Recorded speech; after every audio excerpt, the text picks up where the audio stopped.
A simple batter made with flour, spices, and herbs is carefully poured onto a hot tava and cooked on both sides with a dollop of ghee or butter.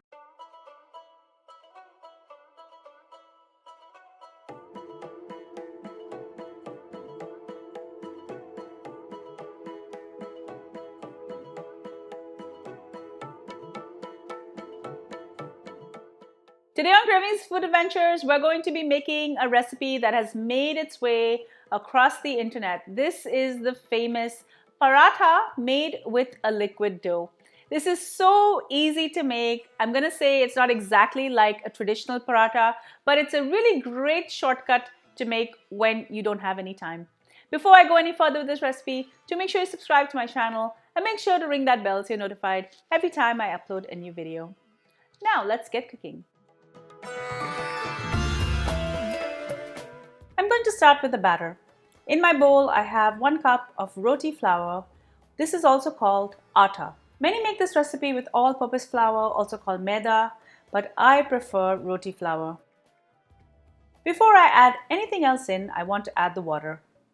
I'm adding 1 cup of water, a little bit at a time, whisking vigorously to remove all the lumps. All flour is a bit different, so if you need, add a bit more water. Your batter should be the consistency of a thick pancake batter. Add salt to taste. Next, I'm going to add 1 teaspoon of caraway seeds or Ajwain and 1 teaspoon of onion seeds or Kalonji. Add a 1/4 cup of diced onion,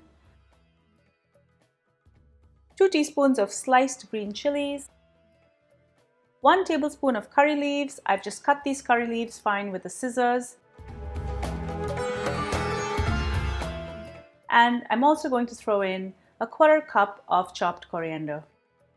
This batter can be customized any way that you like. To cook this, I've added some oil to my hot kadai, and using half an onion, I'm just going to spread the oil. This is an old traditional method of spreading the oil. You can use any other tool for this. I'm pouring half a cup of this batter very carefully to maintain a round shape as much as possible.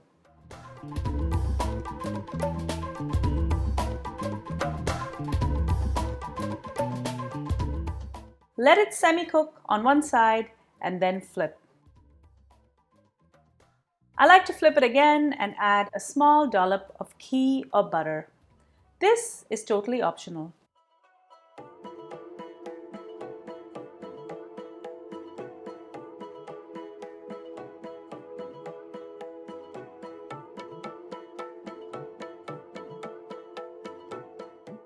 It's very important to have the batter at the right thickness.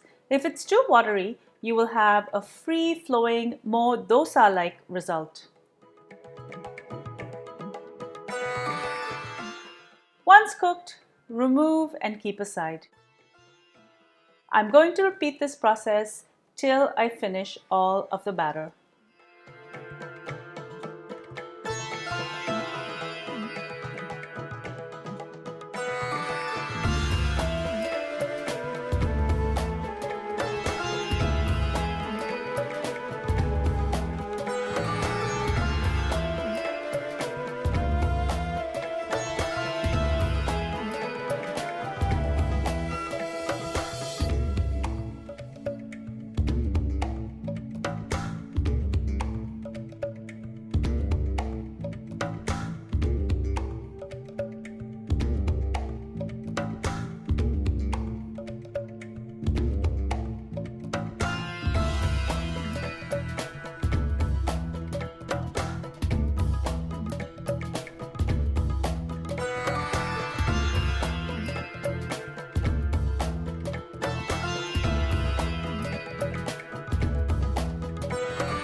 quantity of dough should yield about 5 to 6 parathas.